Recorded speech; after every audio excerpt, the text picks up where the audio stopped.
igualmente, si sus profesores les van a hacer la evaluación a través de la plataforma, pueda la plataforma reconocerlos. Ese es el reconocimiento facial.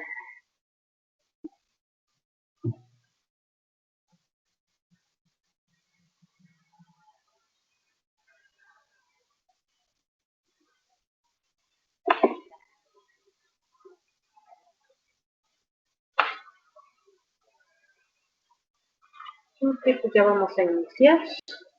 Ya son 42. De 50 está bien.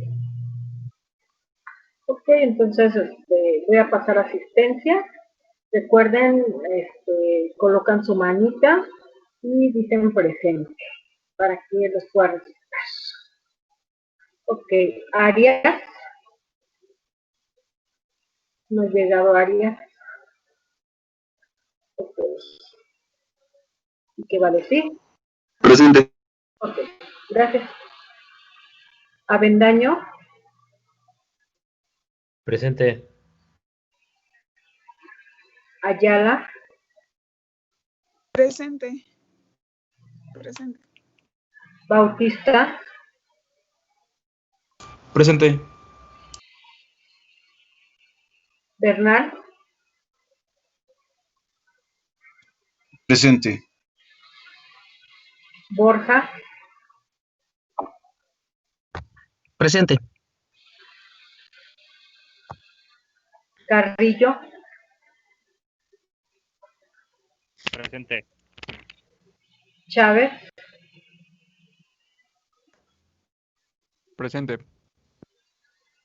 Cortés. Presente. Cruz Casarín.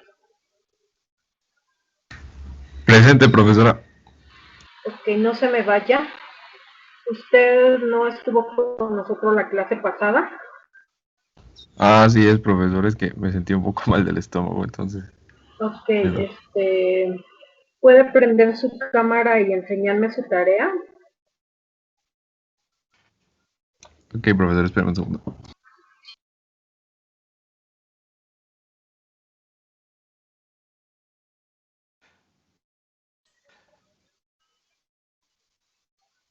¿Y fue al doctor o se tomó sus tecitos de manzanilla?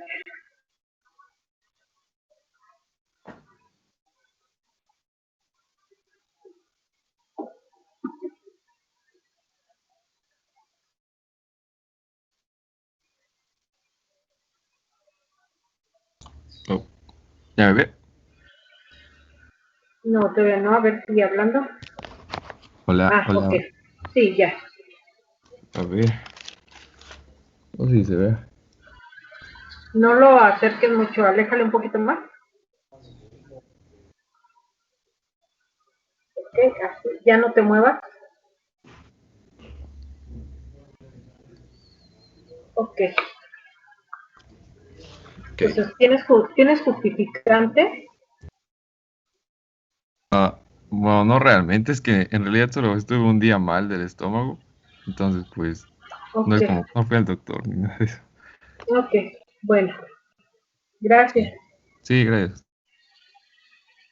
Cruz Sánchez. Presente, maestra. Gracias. Cuellar. Presente. Domínguez. Presente. Espinosa.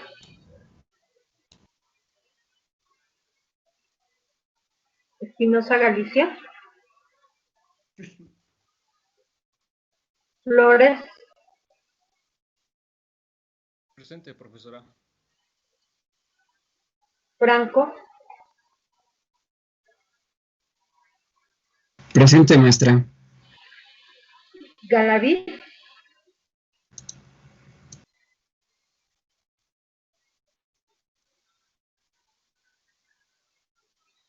García Maturano.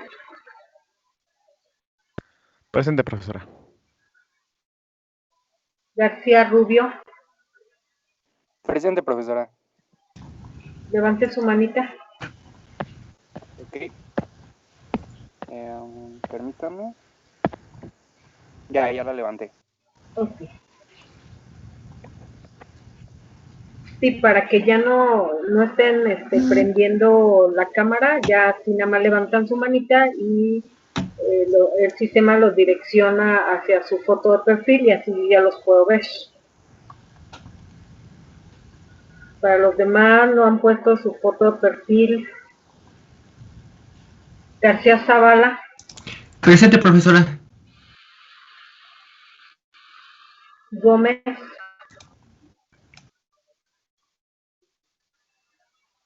Gómez Ramírez, ¿está? Sí, presente, profesora. ¿Por qué no decía presente? Es que no escuché mi segundo apellido. No, si nada más le digo su primer apellido y es el único Gómez, es nada más el primer apellido. Perdón, no sabía. Gracias. González. Presente. Guerra. Presente. Guerrero. Presente, maestra. Puse mi cámara porque no tengo foto, pero estoy aquí. Presente. Ok, sí, ya te. Póngala, corazón. Era lo que les estaba comentando al principio, ya salió un comunicado por parte de control escolar, en donde el 17 y 18 de octubre tienen que poner ya a tramitar, bueno, no sé si sea tramitar, pero tienen ya que colocar en el piensa su foto de su reconocimiento facial para los profesores que van a hacer el examen en la plataforma, los tienen que ubicar. Entonces ahora sí no se van a salvar de tener foto en su perfil. Gutiérrez Valdés. Presente. Gutiérrez Vargas. Presente. Carillo.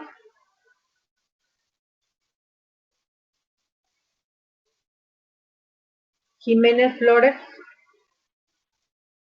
Presente. Jiménez Galindo. Presente. Juárez.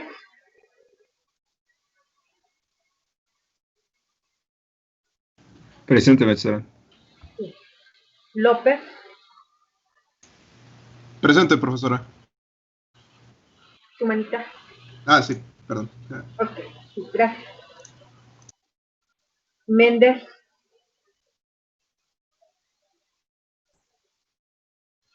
Ok. Montes de Oca. Presente, profesora. Yo, aquí. Okay. Igual también, ¿usted no estuvo con nosotros la clase pasada? Sí, tuve un problema con la luz. Se me fue. Bueno, en toda mi colonia se fue. Ok, ¿me muestra su tarea, por favor? Sí, voy. Ahí.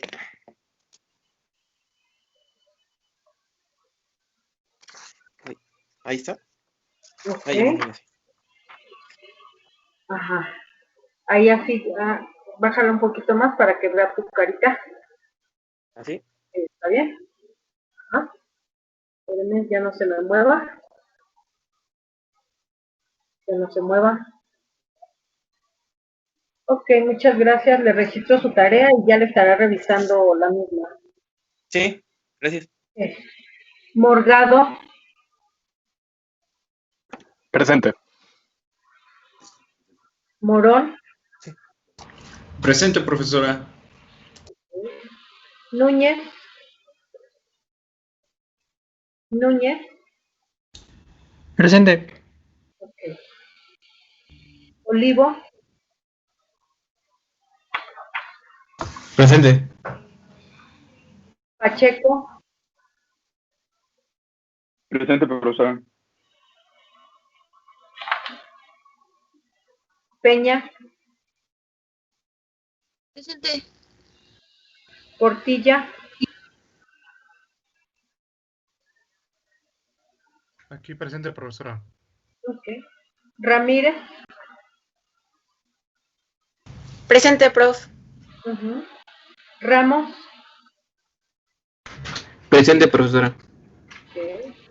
Reina. Presente, profesora. Rodríguez. Presente, profesora. Creo que tengo un problema con mi foto porque ya la puse, pero creo que no se ve. No, no se ve, corazón. A ver si ahora cuando hagas los trámites para el reconocimiento facial, a ver si ahí si quiere ya jalar la foto. Ah, ok. Sí, profesora. Ajá, ok, sí. Sánchez.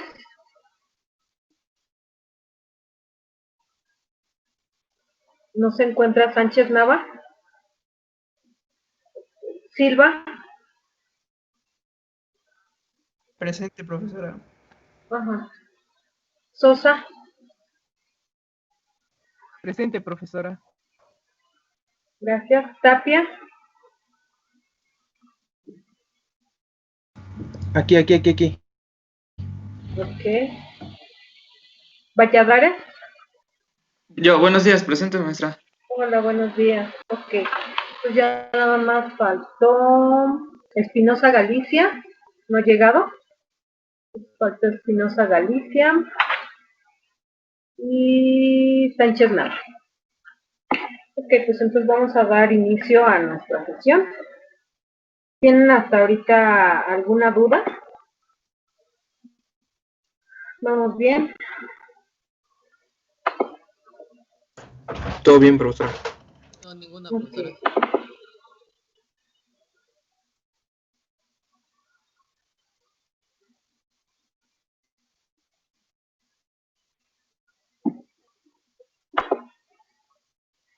Ok, pues entonces vamos a ponerla por ejemplo.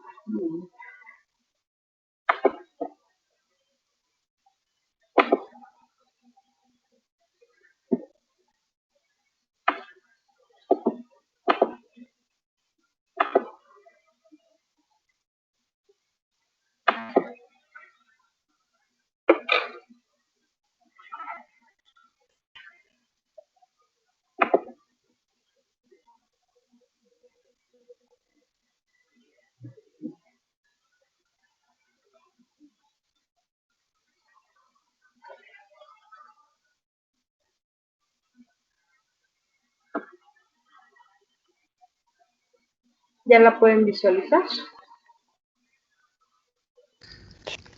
Sí, maestra.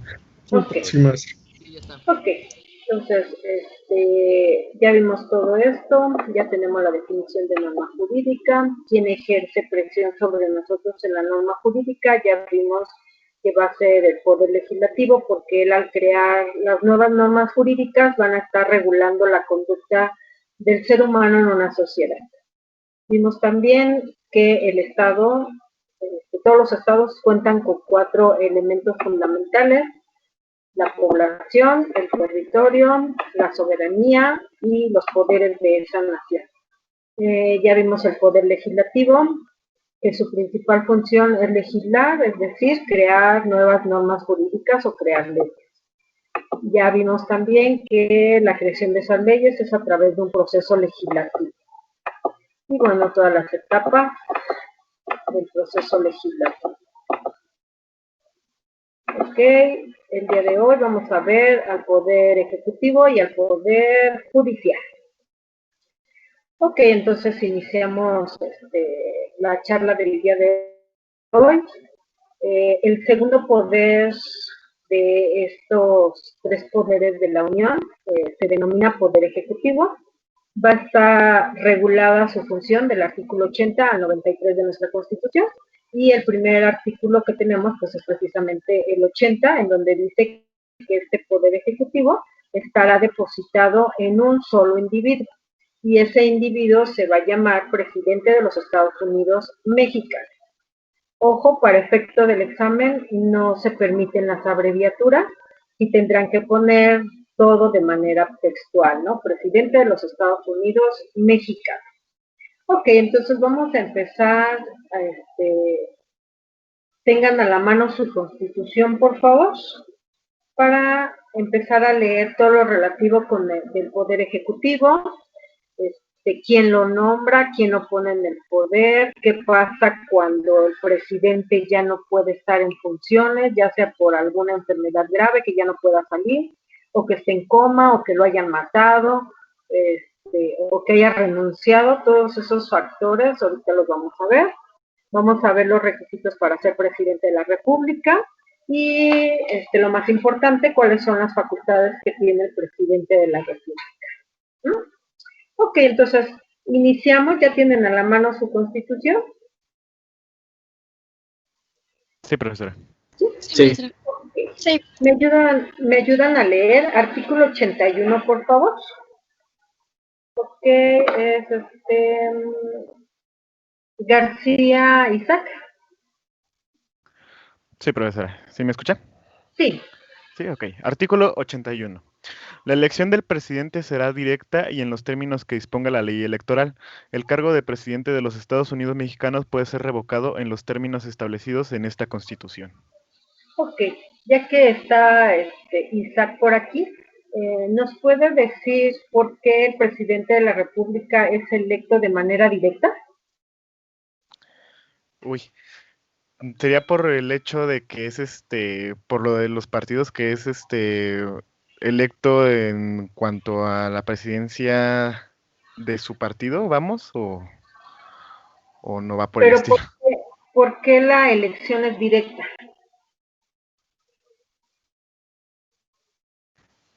No, ahí sí no sé. Eso sí no ¿No? sé. Ok. No. A ver, ¿Olivo sabrá? Porque se vota directamente por el presidente, por el nombre del presidente, no por un partido. Se vota por la persona no por el partido. Exactamente.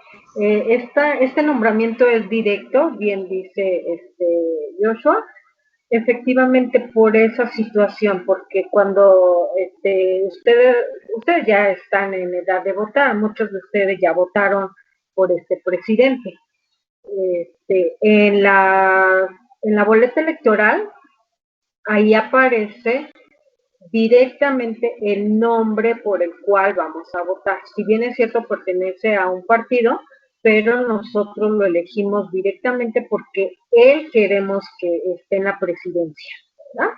Entonces, por eso se dice que el voto será directo. Obviamente viene de manera directa, sin ninguna intermediación, por parte del propio pueblo mexicano. Y bueno, vean, aquí también en este artículo 81 nos habla ya de otra figura jurídica llamada, obviamente, la revocación.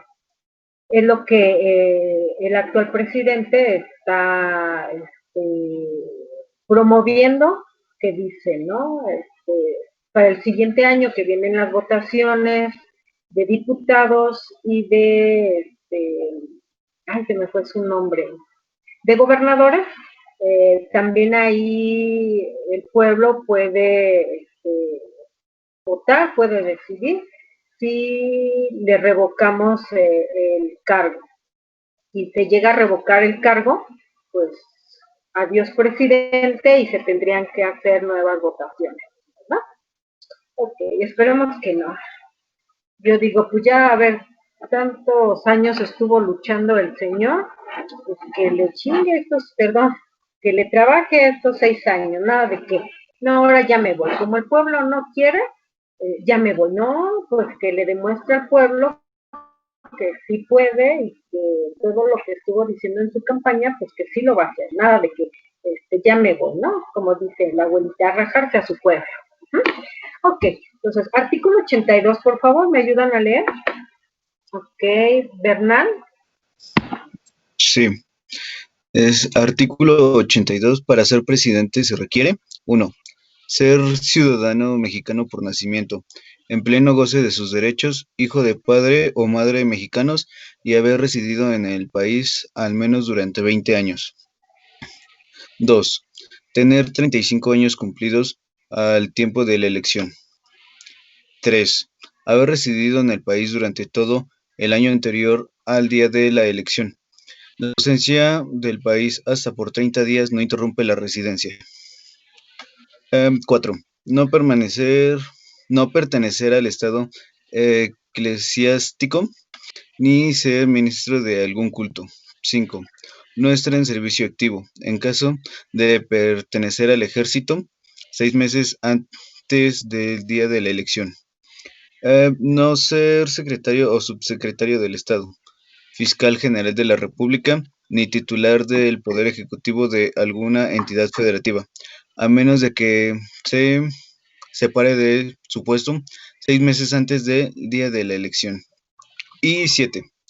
No estar comprometido en alguna de las causas de incapacidad establecidas en el artículo 83. Ok, muchísimas gracias. Vean, nuevamente podemos observar que para poder ser presidente de la República, pues cualquier hijo de vecino lo puede hacer, ¿verdad? Con que cumpla con ciertos requisitos, principalmente la edad, tener 35 años cumplidos el día de la elección, pero nuevamente no nos dice que para ser presidente sepan leer y escribir, o tengan una ingeniería, o tengan una licenciatura, una maestría, un doctorado, no, o sea, cualquier hijo de vecina puede ser presidente, ¿verdad? Que está mal porque pues si va a administrar a la nación, pues mínimo tendría que tener conocimientos de administración, de derecho, de economía, de política, de algo, pero les digo, llegan a la presidencia, hay como el borrar nada más, con lo poquito que tienen de conocimiento, ¿no? Y muchos, como, por ejemplo, como Vicente Fox, terminó de estudiar cuando era presidente, entonces, pero dices, bueno, pero pues estudió el burro, ¿no? Ok, artículo 83, ¿me ayudan a leer, por favor? Ajá, Flores Enrique. Sí, profesora. Artículo 83. ¿Puede leer un poquito más alto? Sí. Artículo 83. El presidente entrará a ejercer su encargo el 1 de octubre y durará en él 6 años. El ciudadano que haya desempeñado el cargo de presidente de la República, electo popularmente o con el carácter de interino sustituto, o asuma provisionalmente la titularidad del Ejecutivo Federal, en ningún caso y por ningún motivo podrá volver a desempeñar ese puesto. Ok, ya que anda por aquí Enrique para que le ponga su participación. Sí, profesora. Y bueno, también su asistencia. ¿Apenas acaba de entrar? No, sí, cuando pasó asistencia sí le dije presente. ¿Tenía falta? Ok, ya le puse asistencia. Ok, sí, a ver, Yamile, sí, ¿verdad, Yamile? Ay, no es cierto. Ustedes, a ver, levante, no baje su mano. Flores Hernández es usted. Enrique. Ah, no, entonces la que tenía falta era Yamile. Acá arriba. ¿Ya llegó Espinosa Galicia? No, no llegó. Ok, sí. Usted, Enrique, sí tenía su asistencia. A ver, dígame. Me anda quitando, profe. ¿Mandé? Nada, que ya me la andaba quitando mi asistencia. No, ya ahí la tiene. A ver, Enrique, usted acaba de leer algo en la parte última de este artículo que dice, en ningún caso y por ningún motivo podrá volver a desempeñar ese puesto. ¿De qué nos está hablando? Pues como ahí mismo dice, ¿no? Dice que si el ciudadano ya ejerció el poder ejecutivo, ya fue presidente, no se puede, bueno, yo pienso que no se puede volver a postular otra vez para el cargo. No lo puede volver a ejercer. ¿A qué nos referimos? ¿A la no qué? A la no reelección. Exactamente, a la no reelección. Enrique, ¿sabe quién dijo esa frase? ¿Sufragio efectivo no reelección? Ay, no me acuerdo, a ver. Dice, ahí sí no, quién sabe, ¿verdad? A ver, Sánchez. Hola, profesora. Bueno, fue Francisco y Madero. Exactamente, para que los demás lo anoten, ¿verdad? Sí. Exactamente. ¿Usted es Sánchez Eric? Sánchez Nava, sí. Usted se acaba de entrar, ¿verdad? Entré 10:18, sí, entré un poco más tarde. Ok. Muy bien, Eric. Sí, efectivamente, para que lo anoten, ¿verdad? En el artículo 83 se refiere precisamente al principio de la no reelección. Recordemos que nosotros estábamos viviendo una era del porfiriato. Porfirio Díaz estuvo en el poder por más de 40 años. Iba y venía, y entonces ahí sí aparecía la reelección. Cuando viene, obviamente, Madero establece este principio de la no reelección. Si un presidente ya estuvo en el poder, ya no puede volver a fungir como presidente. No así el Congreso de la Unión, porque ya lo leímos, que el Congreso de la Unión sí puede estar 2 periodos más, o incluso los diputados 4 periodos más. Ramírez Laura. Sí, profesora. Yo quería decir algo así como que una curiosidad, que originalmente el que dijo, no es oficial, pero originalmente Porfirio Díaz dijo eso de la no reelección, se lo cantó prácticamente a Benito Juárez, porque Juárez estuvo igualmente más de 6 años en el poder, estuvo más o menos 20 años en mandato, pero de manera oficial fue Madero el que ya vino a plantear eso de sufragio efectivo, no reelección. Muchísimas gracias, Laura. Sí, efectivamente, de manera informal, el que dijo fue precisamente Porfirio Díaz, pero pues más tarde, bien dice, ¿no? Más rápido cae un hablador que un cojo. Y entonces él estuvo peor, estuvo muchísimo tiempo. Pero nuestra historia, recordemos que la cuenta los vencedores, ¿no? Entonces, dependiendo la cuestión histórica que vayamos viviendo, pues son los que van a contar la historia. Porque de hecho también se saben muchas cosas de Benito Juárez, y Benito Juárez también se robó muchas frases y mucha información. Olivo, Joshua. Maestro, yo tengo una duda. En el artículo pasado se refería a que para ser presidente no tienes que ser representante del Ejecutivo de algún estado por lo menos 6 meses antes de la elección. Ajá. A eso se refiere, eso también cuenta como las licencias, no importa, porque por ejemplo el Bronco era representante del Ejecutivo de Nuevo León y se postuló. Ahí entran las licencias como parte de la exclusión. Sí, tiene que. Ajá, tienen, ellos piden una licencia a efecto de poder cubrir este requisito, y eso fue lo que pasó. A ver, deje ver. Aquí en el chat traen su fiesta sabrosa. Lo que dice. Ok. Que dice Tapia que su poderosísimo AMLO tiene derecho a reelegirse.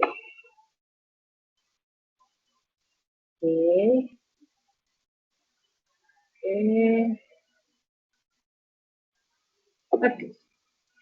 Bueno, les recuerdo que sí, obviamente, cada quien tenemos que respetar los puntos de vista, ¿verdad?, de cada uno de nosotros, pero les vuelvo a recordar que este chat no es para esa situación, es para participar en lo que estamos hablando, pero desde el punto de vista normativo, ¿verdad? Porque si no, va a llegar un momento en el que se van a faltar al respeto y obviamente los voy a tener que sacar de la clase.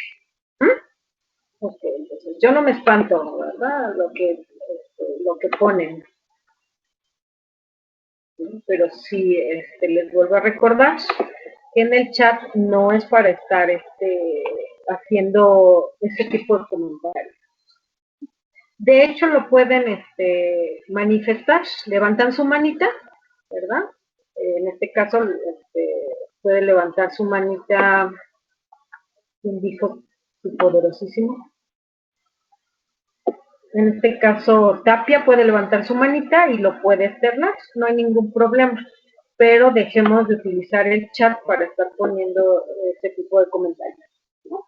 Por eso estamos aquí, de frente lo podemos comentar, ¿no? No sé si hayan hecho otros comentarios, porque Javier pone de que era algo grosero. No sé qué hayan puesto. Les digo, ya no estamos en la secundaria ni en la primaria para estarnos sacando la lengua y estar diciendo, tú la traes, no, tú la traes, ¿no? Ok, entonces, sí nos vamos a respetar nuestro punto de vista, pero el chat no lo ocupemos para estar poniendo ese tipo de comentarios. Aquí lo podemos hacer de manera abierta y sin linchar a nadie, obviamente.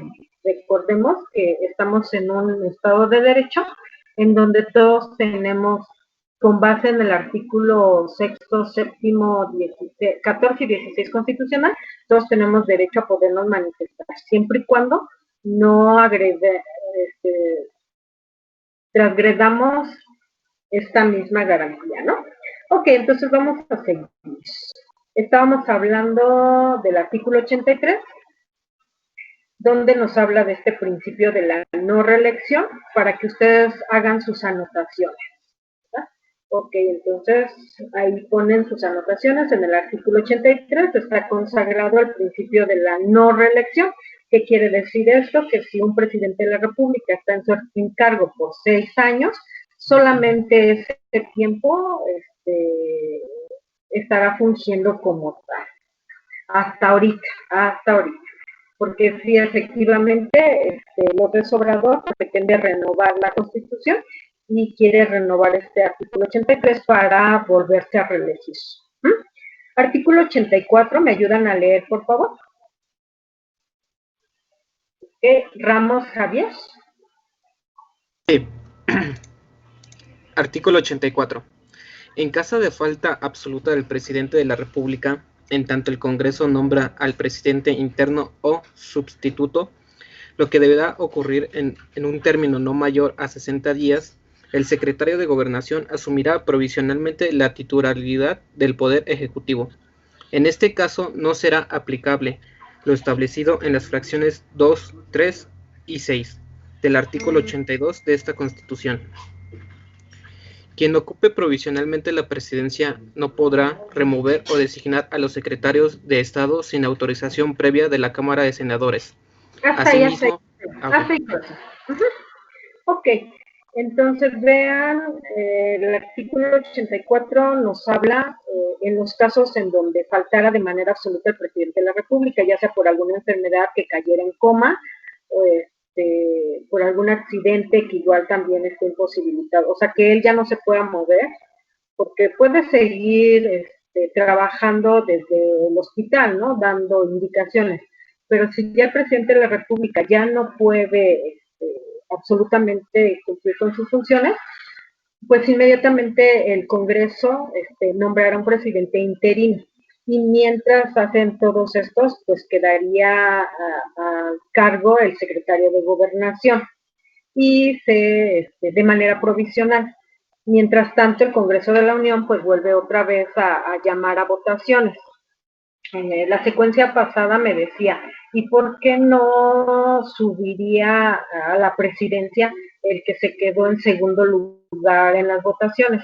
No, recordemos que el voto es directo y en este caso la mayoría de los que fueron a votar en ese instante decidieron por una persona, ¿no?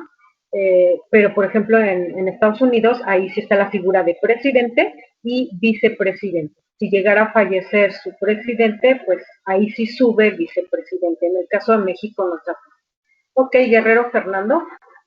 Maestra, ¿qué no en nuestro país, en caso de que el presidente renuncie o pase algo parecido, quiero creer que es el presidente de la Cámara de Diputados o Senadores el que sube al poder, ¿no? ¿Vuelve a leer el artículo 84? Oh, no, sí, disculpe. Es que estoy un poco fuera de... en caso de la falta absoluta del presidente de la República, en tanto el Congreso norma al presidente interino sustituto, el secretario de Gobernación, ¿dónde? Ok.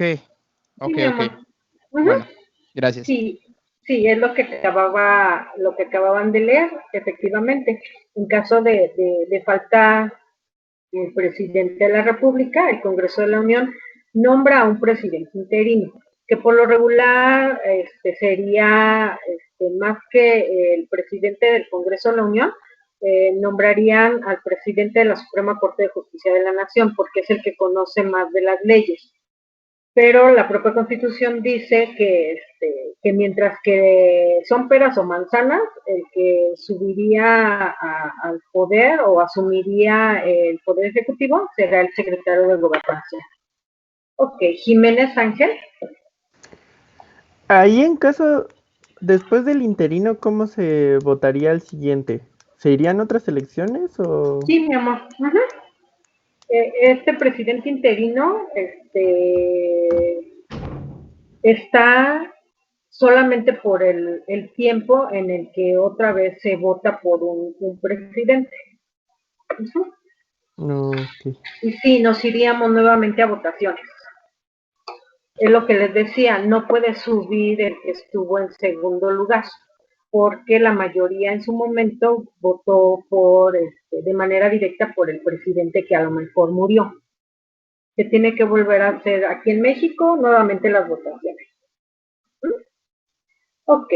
Artículo 85, ¿me ayudan a leer? Ajá, Guerrero Fernando. Sí. Artículo 85. Si antes de iniciar un periodo constitucional la elección no estuviese hecha o declarada válida, cesará el presidente cuyo periodo haya concluido y será presidente interino el que haya designado el Congreso en los términos del artículo anterior. Si al comenzar el periodo constitucional hubiese falta absoluta del presidente de la República, asumirá provisionalmente el cargo de presidente de la Cámara de Senadores. Ok. En tanto, el Congreso designa al presidente interino conforme al artículo anterior. Cuando el presidente solicite licencia para separarse del cargo hasta por 60 días naturales, una vez autorizada por el Congreso, el secretario de Gobernación asumirá provisionalmente la titularidad del Poder Ejecutivo. Si la falta de temporal se convierte en absoluta, se procederá como dispone en el artículo anterior. Ok. Entonces, ahí ya Fernando ya tiene su respuesta. Entonces, está entre el presidente, pero de la Cámara de Senadoras, o el secretario de Gobernación, según se pongan de acuerdo. Pero de que hay una persona que se tiene que quedar mientras a cargo del Poder Ejecutivo, sí debe de estar, porque si no, imagínense, cualquier situación nos pueden agarrar desprevenidos y México no tendría un representante, ¿no?, que nos defendiera. Ok, artículo 86, ¿me ayudan por favor? Ajá, Cristian. Artículo 86. El cargo de presidente de la República solo es renunciable por causa grave, que calificará el Congreso de la Unión, ante el que se presentará la renuncia. Ok, muchas gracias. Obviamente una causa grave, pues es que el presidente caiga en coma, ¿no? Porque de ahí en fuera, aunque esté enfermo, tiene que seguir. Ya ven, Donald Trump estuvo hospitalizado de COVID y siguió siendo presidente. Ajá, Carrillo. Maestra, entonces eso quiere decir que nuestro actual presidente, cuando decía que si el pueblo no lo quería, ¿puede hablar un poquito más fuerte? Hable más fuerte sí, porque no lo escucho. ¿Ya escucha más? Ajá. Entonces nuestro actual presidente, cuando decía que si el pueblo no lo quería, él renunciaba, ¿es totalmente falso o Ay, mi amor, te escucho bien bajito. Creo que es mi micrófono. Ajá. Pero, a ver, hablaré más fuerte. Ajá. Entonces nuestro presidente, cuando él decía que el pueblo no lo quería y él renuncia, ¿se puede hacer o no? De poder se puede hacer, pero él sabe que en el artículo 86 dice que solamente aceptarán sus renuncias si la causa es grave. O sea que él sabe que aunque haga su berrinche y diga, ya me voy, agarro mis Barbies y me voy porque no me quieren, bajo el artículo 86, pues obviamente no lo van a dejar ir porque no es una causa grave para poderse retirar. Pero si tiene la mayoría en las cámaras, ¿no cuenta nada? No, en las cámaras no. Aquí es en el artículo 81, donde ya lo leímos y hablaba de la revocación, ahí sí. Pero el pueblo mexicano tiene que emitir su opinión. Eso es lo que él pretende hacer el próximo año, sacar un escrutinio y entonces pues ya vamos a votar a ver si queremos que siga o se vaya. Pero eso viene en el 81, no en el 85. Una cosa es que él se ausente por situaciones graves y otra cosa es que él renuncie por una causa grave y otra cosa muy diferente es que el pueblo le quite el poder y revoque su mandato. O sea, son tres figuras diferentes. Y aquí en el artículo 85 estamos hablando de esta parte de cuando no haya presidente y en el 86 cuando ya por una causa grave el presidente renuncie. Pero si el Congreso considera causa grave lo que él quiera, Ah, ¿no pues se puede? ahí sí ya, pues ya se va y aceptan su renuncia. En ese caso, volvemos a la misma situación. El Congreso de la Unión toma el mando y obviamente se tienen que hacer nuevas votaciones.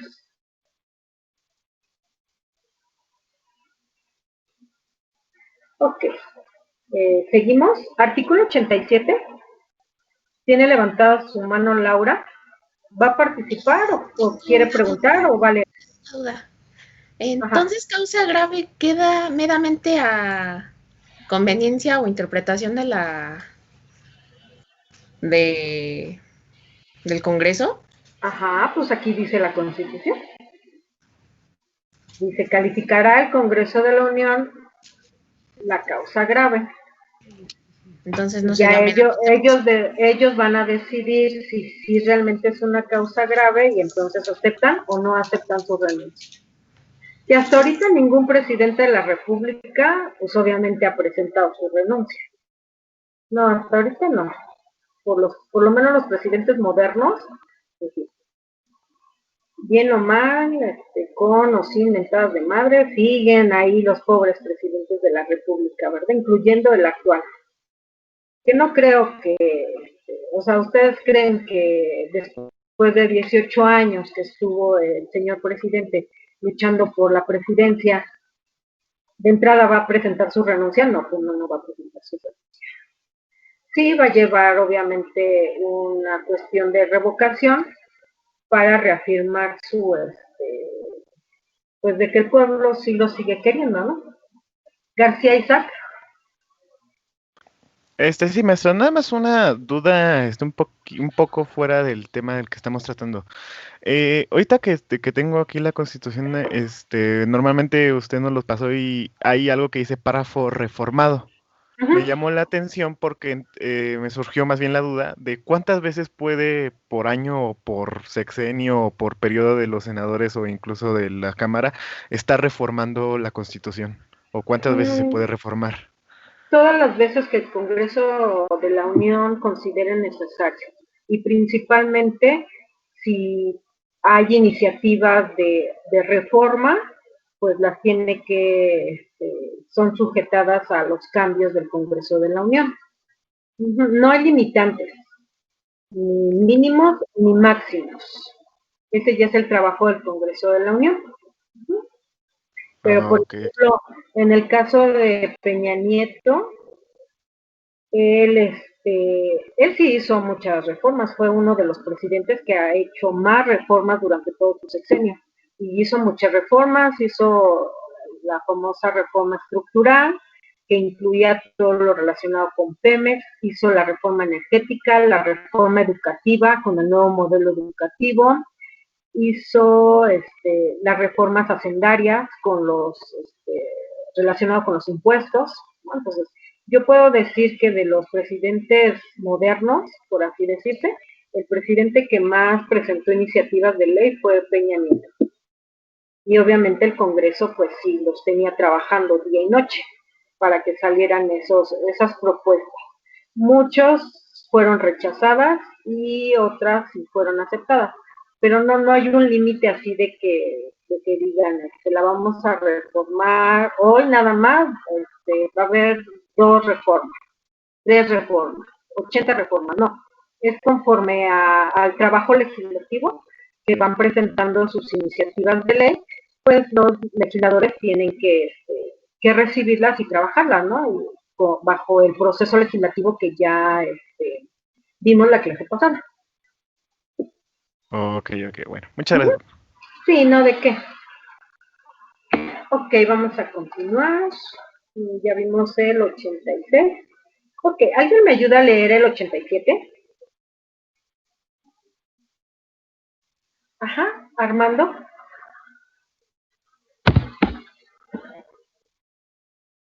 Allá abajo tu mano. Bueno, a ver. ¿Ya me oigo? Ok, González, Raúl. Sí, voy. El presidente, al tomar posesión de su cargo, prestará ante el Congreso de la Unión o ante la Comisión Permanente, en los recesos de aquel, la siguiente protesta. Protesto guardar y hacer guardar la Constitución Política de los Estados Unidos Mexicanos y las leyes que de ella emanen, y desempeñar leal y patrióticamente el cargo de presidente de la República que el pueblo me ha conferido, mirando en todo por el bien y prosperidad de la Unión, y si así no lo hiciere, que la nación me lo demande. Okay, si por ¿hasta ahí? Hasta ahí, corazón. Ok, vean, cuando todo presidente de la República inicia su mandato, hace esta protesta de ley, ¿verdad? Donde señala que él será el encargado de salvaguardar la Constitución y todas las leyes. ¿Para qué? Pues precisamente para la defensa del pueblo, para que no haya arbitrariedades y para que haya prosperidad en el caso de México, ¿verdad? Ok, artículo 88, por favor. Gutiérrez Alejandro, ¿me ayuda? Claro, profesora. 88, ¿verdad? Sí. El presidente de la República podrá ausentarse del territorio nacional hasta por 7 días, informando previamente de los motivos de la ausencia a la Cámara de Senadores o a la Comisión Permanente en su caso, así como de los resultados de las gestiones realizadas en ausencias mayores a 7 días. Se requerirá permiso de la Cámara de Senadores o de la Comisión Permanente. Ok, ya que está por aquí Alejandro para que cuente su participación, claro. A ver, dígame, mencióname alguna situación por la cual el presidente de la República se tenga que ausentar y tenga que ir a otro país. Pues podría ser para las juntas de los tratados, como fue con el TCA, que tuvo que estar asistiendo, si no mal recuerdo, al Congreso de Estados Unidos con el representante de Canadá para estar checando lo de, bueno, en general todo lo del tratado, ver cómo se iban a hacer, que iba a recibir también el presidente, que me parece que se le llamó por los últimos momentos. Sí, efectivamente. El artículo 88 nos dice que el presidente en ocasiones se puede ausentar de sus funciones aquí en el territorio nacional, pero también no por el hecho de que se ausente quiere decir que ya nos va a dejar solos. Por eso lo ayudan sus secretarios de Estado para también, principalmente, ya vimos, ¿no? El de Gobernación, para ver sus asuntos internos, mientras que el presidente de la República se encuentra realizando una de sus funciones, que es precisamente el buen mantenimiento de las relaciones internacionales, dando como resultado firmas de tratados internacionales, ¿verdad? Que de hecho al principio de su mandato, López Obrador fue muy renuente y dijo que él ya no iba a firmar más tratados internacionales, que porque eran inútiles y todo lo demás. Pero finalmente sí es necesario que México siga teniendo buenas relaciones con todo el mundo. De hecho, México es el único país en el mundo que tiene firmado tratados internacionales con países de los 5 continentes. Incluso hasta tiene firmado con Irán, Irak, con países que otros dicen, no, espérame tantito ahí para la vuelta, ¿no? México es muy solidario, siempre lo ha sido, y principalmente tratándose de los países del continente americano. Ok, entonces... Ahí yo tengo una duda. Se supone que durante su sexenio los presidentes tienen como una gira internacional para para dar vista pública en las relaciones con los demás países. Pero en ese caso se le tendría que todavía informar a la comisión, ¿O eso es algo que ya viene preestablecido en sus agendas de sexenio? No, de hecho, solamente se le tiene que informar cuando vaya a salir del territorio mexicano, solamente. Ahí sí le tiene que informar al Congreso de la Unión por qué motivo va a salir. Y ellos son los únicos que le pueden dar autorización para salir. Si el Congreso de la Unión le dice no sales, aunque No tengas una firma de un tratado en Europa, pues no te vas, ¿no? Y ese fue un claro ejemplo con Peña Nieto. En el temblor del 2017, él estaba aquí a puntito de firmar un tratado con la Unión Europea, pero entonces el Ejecutivo va con los senadores, le solicita que le permitan salir del territorio mexicano porque tiene que hacer esta firma, y el Senado le dice no, ¿a dónde te me vas, no?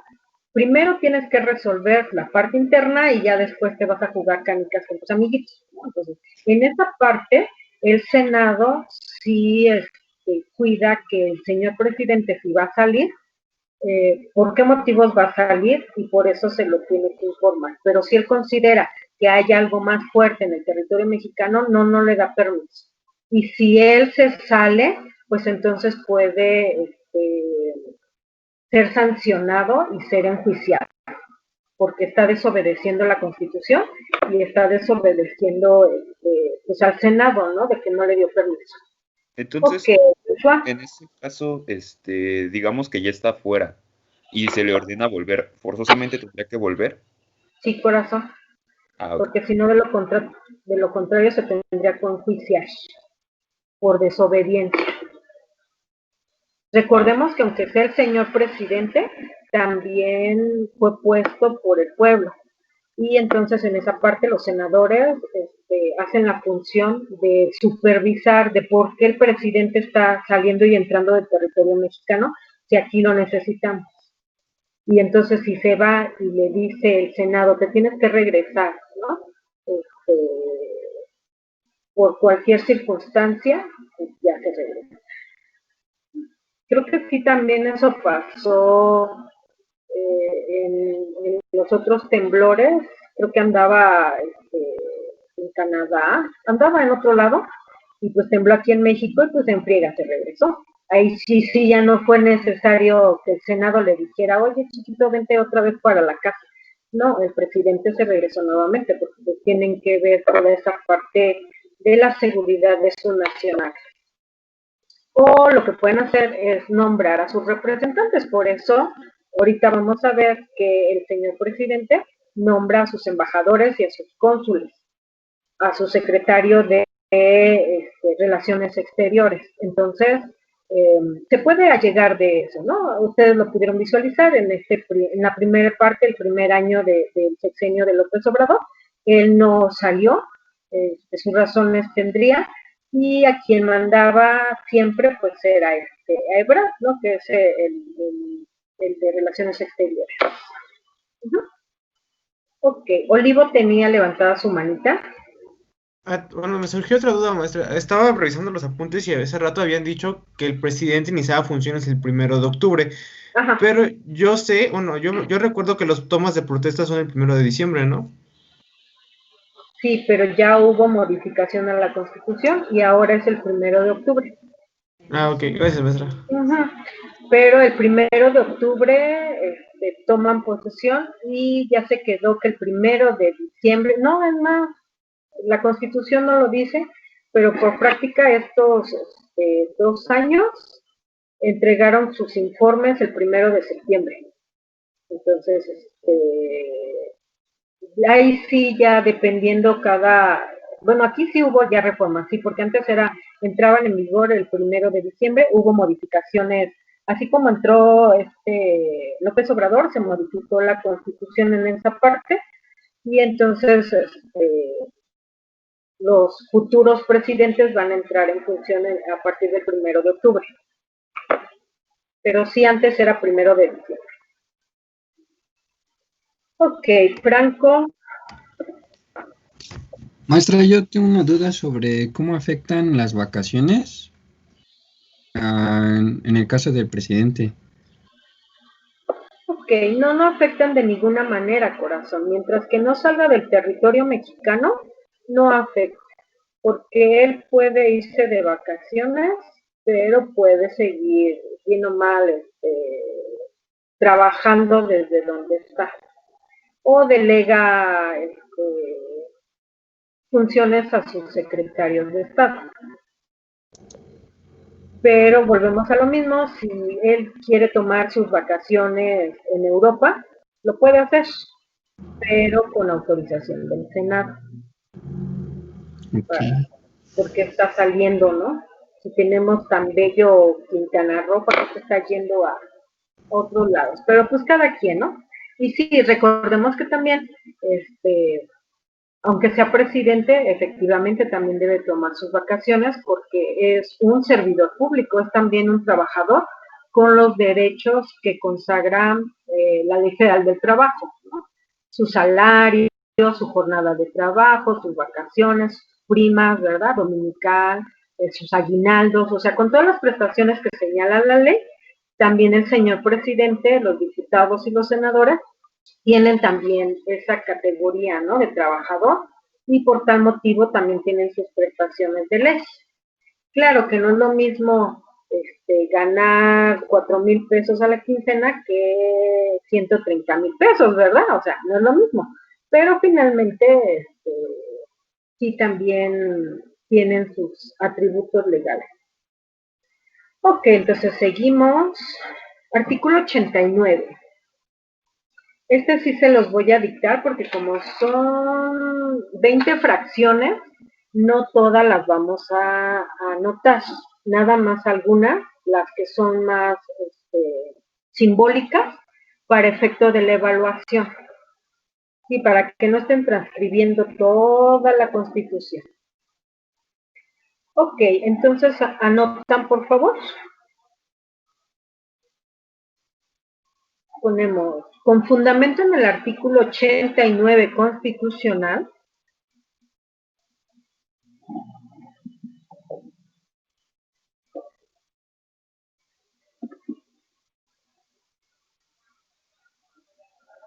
son facultades del presidente de la República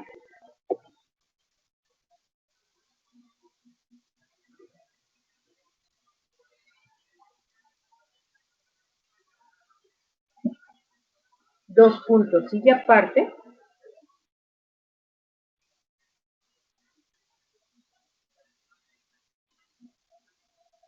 número 1,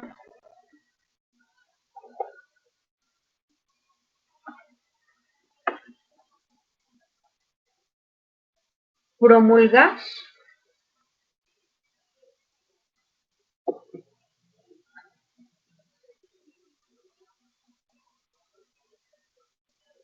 y ejecutar las leyes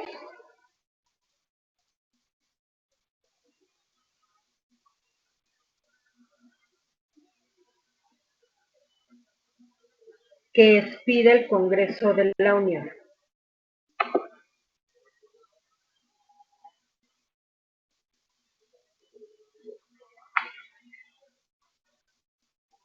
Yo les pregunto, ¿qué es promulgar? Eso ya lo vimos en las etapas del proceso legislativo. A ver, ¿qué era promulgar?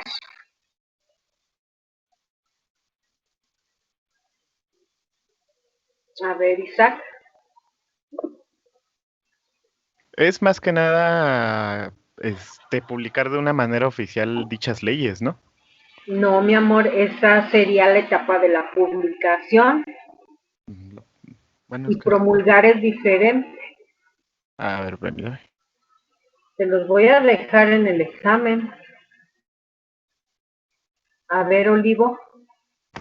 Es cuando él da la aceptación de las leyes que el Congreso de la Unión le mandó, cuando las firma, ¿no? Exactamente, efectivamente. Recordemos que, bueno, aquí está, por acá andamos. Aquí está. Promulgación. La promulgación, dice, es el acto en virtud del cual el Ejecutivo la aprueba. ¿Y cómo vamos a saber si ya la aprobó? Tan sencillo. Él estampa su firma. Porque podrá estar muy bonita la ley, con letras de oros, con membretes, con sellos, foliada, sellada, pero si no viene la firma del señor presidente, ese documento sirve solamente para hacer barquitos y avioncitos de papel. Entonces, la promulgación es el acto formal en virtud del cual el presidente ya la aprueba a través de su firma. Ok. Muy bien, seguimos. Número 2.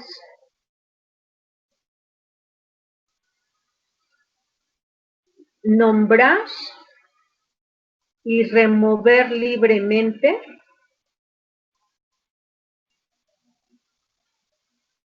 a los secretarios de Estado. Repito, nombrar y remover libremente a los secretarios de Estado.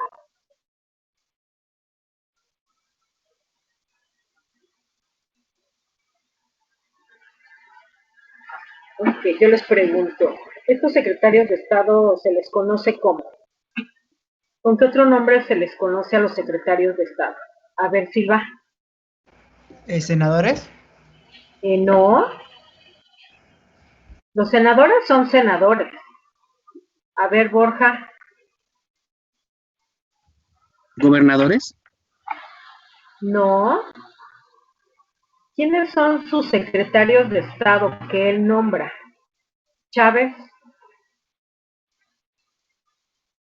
Las legislaturas de los estados, ¿no, maestra? No, mi amor. ¿No? Las legislaturas, estamos hablando, todo lo que sea legislar y legislaturas, no estamos hablando del Ejecutivo, estamos hablando del poder legislativo. A ver, Guerrero, ¿con qué otro nombre se le conoce a los secretarios de Estado? ¿Que no es el gabinete que elige el profesor? Ajá, exactamente. Exactamente. Ok, Guerrero Fernando. Efectivamente, los secretarios de Estado son también llamados el gabinete del poder ejecutivo. Como dice aquí, una de sus funciones del presidente es ir nombrando libremente, o sea, él sabe por qué está nombrando a esas personas. Lo ideal es que no sea el compadrazgo, lo ideal es que si yo voy a nombrar a un secretario de salud, pues que mínimo sea un médico, no un ganadero, ¿verdad? Si voy a nombrar a un secretario de economía, mínimo que sea un economista, no un agricultor. Y no estoy denigrando profesiones ni oficios, sino que en esta parte de secretarías de Estado, sí tendrían que ser las personas idóneas para tener este cargo, porque si no, lo contrario, pues entonces también viene a ser lo mismo, ¿no? Que cualquier persona, por ser amigo del presidente, pues te pongo ahí, ¿no? Y entonces, pues no nos va a ayudar a nosotros como nación. Ok, seguimos, por favor. Número 3.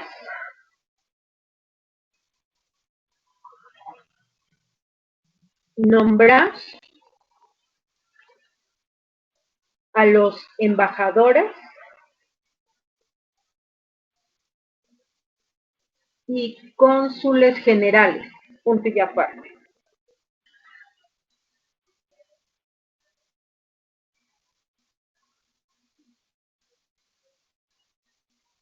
4.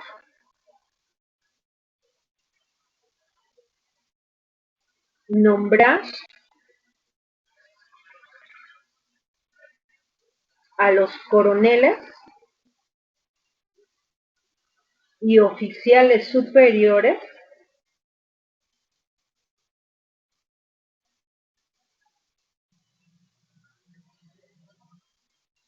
del ejército,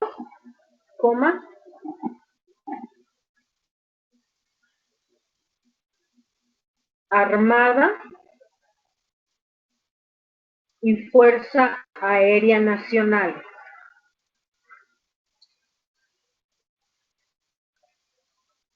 ¿Me se puede repetir lo que dijo? No la escuché. ¿La última? Sí, por favor. Ok. La última era nombrar a los coroneles y oficiales superiores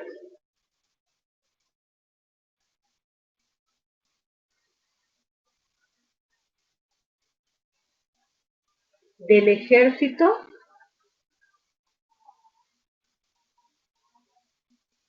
armada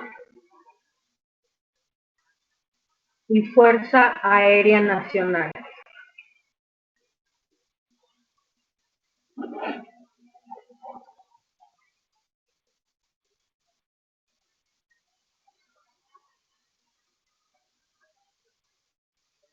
Ok, siguiente.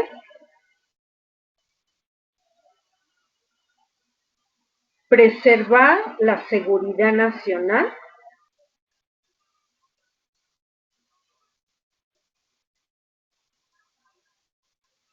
y disponer de la Guardia Nacional.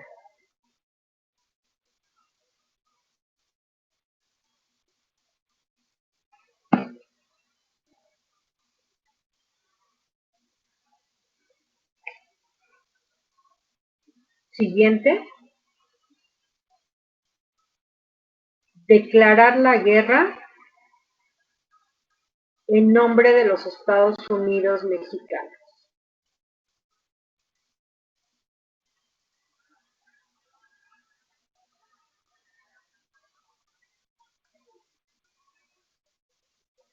Vean, aunque el presidente mexicano puede declarar la guerra, somos un país muy pacifista y no le ha declarado la guerra. Somos muy amorosos. Ok, siguiente. Dirigir la política exterior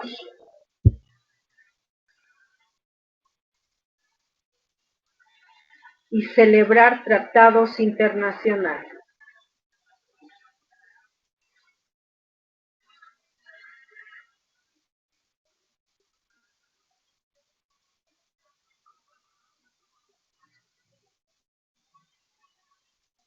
Siguiente.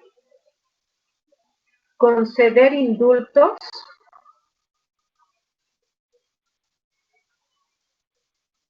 a reos sentenciados.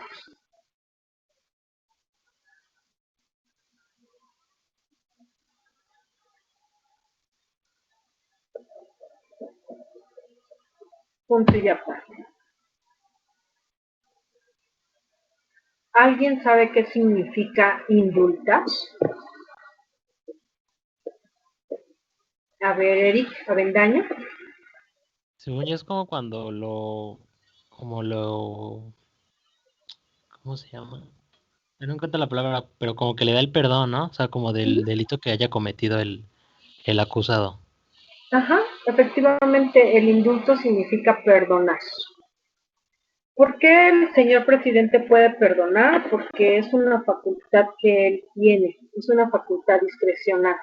Si bien es cierto, el Poder Judicial le emitió una sentencia, pero él hace otro tipo de valoración y por alguna circunstancia, pues le otorga el perdón, ¿verdad? Voy a poner un ejemplo que pasó en el sexenio de Fox. En la escuela militar, uno de los chicos, así en el salón de clases, y no les estoy dando ideas, ¿verdad? Sacó su arma de cargo y mató a su instructor. Obviamente, como él pertenecía, aunque no era todavía dentro de la cuestión militar, sí fue sancionado por el Tribunal Castrense. ¿Quién es el Tribunal Castrense? Pues aquel tribunal que está formado por puros militares. Y entonces ellos tienen su propia constitución, sus propias normas jurídicas que son muy diferentes a las normas que nosotros como simples mortales tenemos, ¿verdad?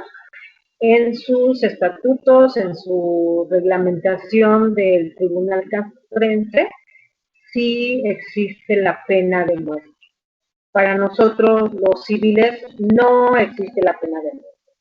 Ok, entonces, Este chico fue acusado por homicidio en segundo grado porque había matado a un superior con todas las agravantes de la ley y le otorgan como sentencia pena de muerte.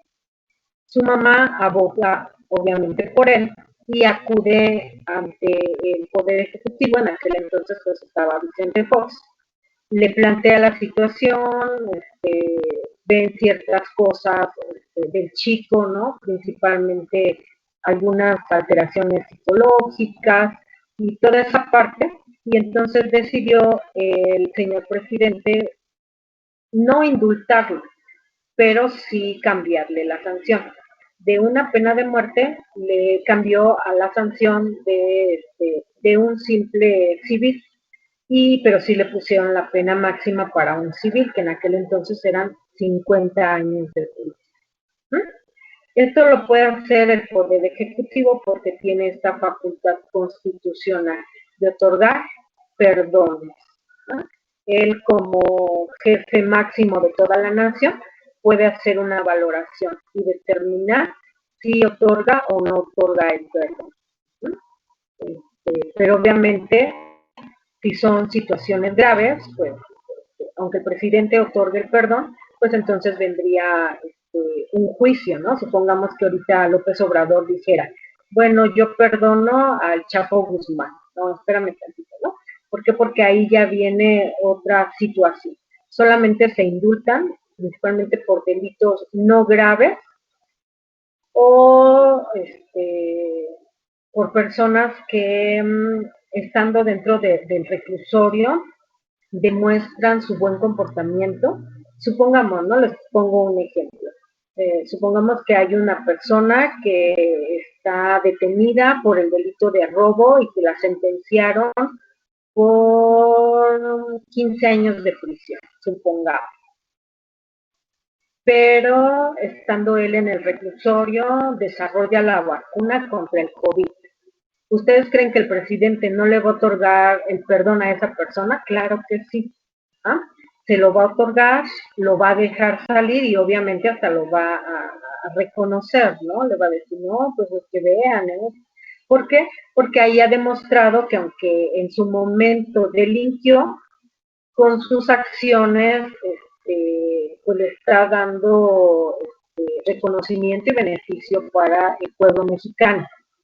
No quiere decir que ya se va a borrar todo eso, pero sí de manera discrecional el señor presidente pues otorga el perdón. Ok, entonces continuemos. Este señor presidente, el Poder Ejecutivo, no puede trabajar solo. Está bien que sí, como dicen, ¿verdad? Se subió a la combi bien león, ¿verdad? La combi llamada Estado, pero si es una friega, o sea, ser presidente de una república sí es una friega. Claro, hay intereses políticos, económicos, sociales, pero al final del día, pues es el que tiene que dar la cara por todos nosotros. ¿Mm? Ok, entonces, el señor presidente va a trabajar con algo que nombraremos Administración Pública Centralizada. ¿Por qué es centralizada? Porque está muy cerquita de él, muy cerca del centro, por eso es centralizada. Ok, esta administración pública va a ser utilizada como un instrumento del Estado. ¿Mm? ¿Para qué sirve la administración pública? ¿Para qué sirven las secretarías de Estado? Para lograr los objetivos desde la presidencia, ¿no? Cada secretaría de Estado va a tener sus funciones. Unas se van a dedicar al comercio, otros a la economía, otros al trabajo, otros a la educación, otros al medio ambiente, otros a la agricultura. Entonces, cada secretario de Estado tomará control de ciertas circunstancias que va a pasar en la República Mexicana. Entonces, aquí vemos en medio que el señor presidente nombra a su gabinete, es decir, a sus secretarios de Estado.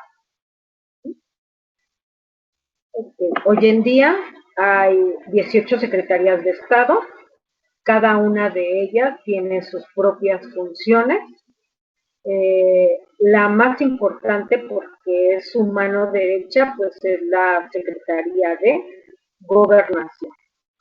Las otras que están trabajando conjuntamente y que obviamente deja esta parte del dinero, pues es la Secretaría de Economía.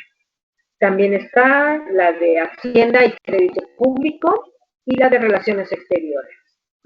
Estas 4 secretarías trabajan conjuntamente.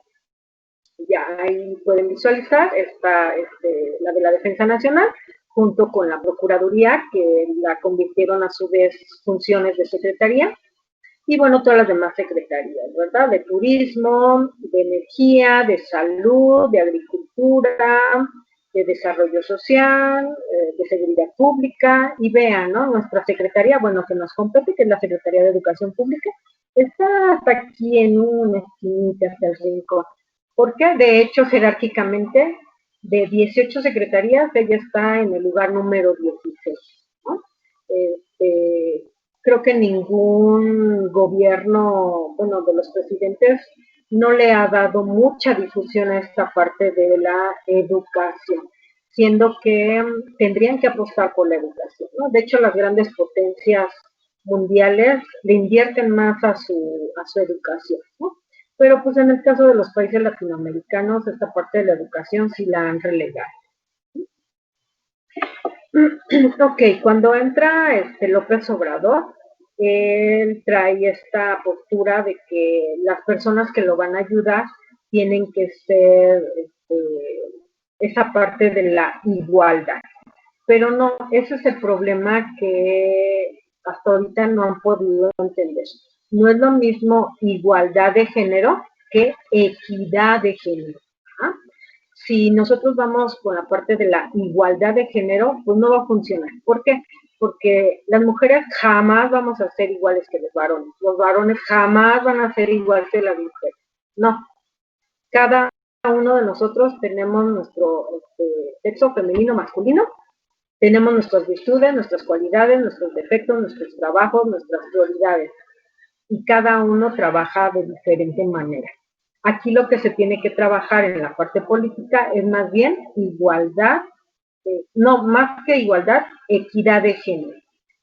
Es por eso que él, creo que es uno de los pocos presidentes, y hay que reconocerles, que él desde que entró sí trató que también hubiera mujeres en su gabinete, porque en gabinetes pasados pues eran, la mayoría, el 100% eran varones. Y aquí pueden ver, ¿verdad? ¿Quién está de su lado derecho del señor presidente? La secretaria de Gobernación. Vean, en caso de que él llegara a faltar, en este instante igual y tendríamos una presidenta, una mujer como presidenta, ¿no? Que es la licenciada Olga Sánchez Cordero. Ella fue presidenta de, se me fue el nombre, de la Suprema Corte de Justicia de la Nación. Muy fregona la señora Cordero. Lo que sea de cada quien, muy, muy buena. Ok, ya es el poder judicial.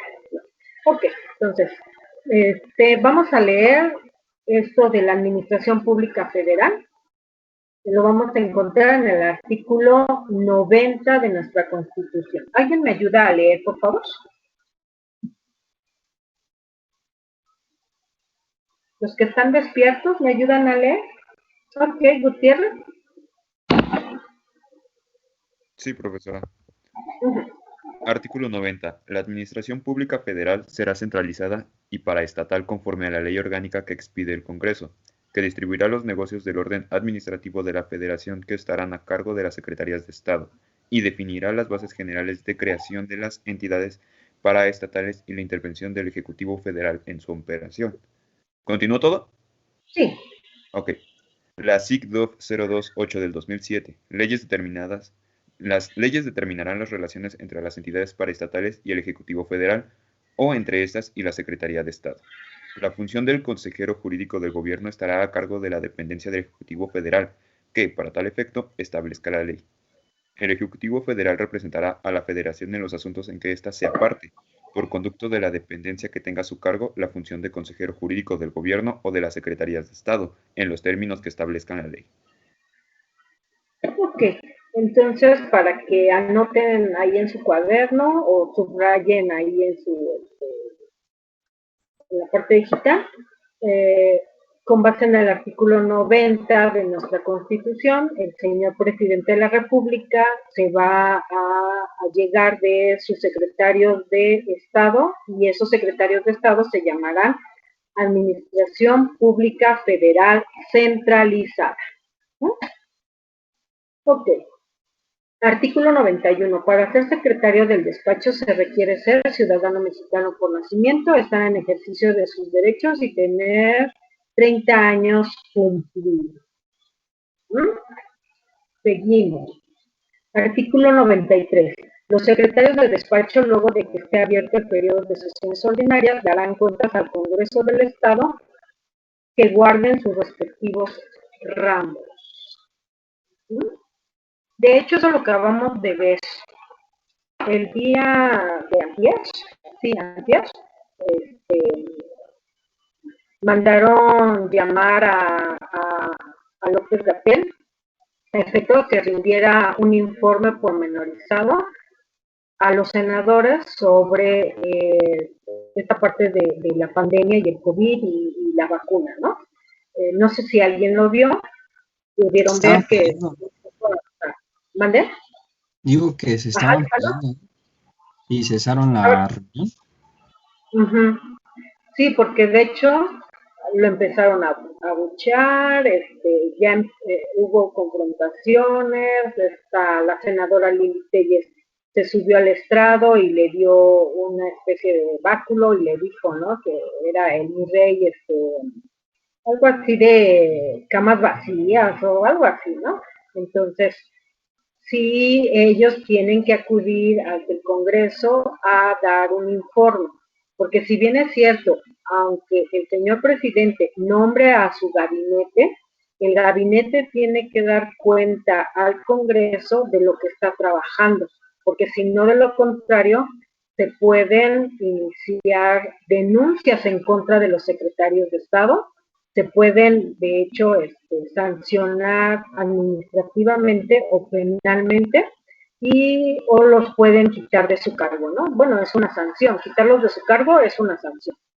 Entonces, de hecho, el día de ayer, el que acudió al Senado a brindar su reporte de educación y principalmente de cómo vamos a regresar a clases fue el secretario de Educación Pública, que creo que está haciendo una muy buena función, porque si se han dado cuenta, por un lado Gatell ha dicho una cosa y el secretario de Educación dice, no, espérame tantito, tú serás muy bueno en la materia de salud, pero yo soy bueno en la materia de educación y entonces yo decido, aunque tú digas que ya estamos en semáforo verde, yo decido que mientras que no haya una vacuna y no haya seguridad para los estudiantes, para los profesores, para el personal administrativo, pues no vamos a regresar, ¿no? Entonces, pero no nomás es decir las cosas por decir, sino que también tiene que haber un sustento pues, científico, ¿no? Entonces, en esta parte, sí, el secretario de Educación Pública ya lo dejó muy bien claro, que aunque estemos en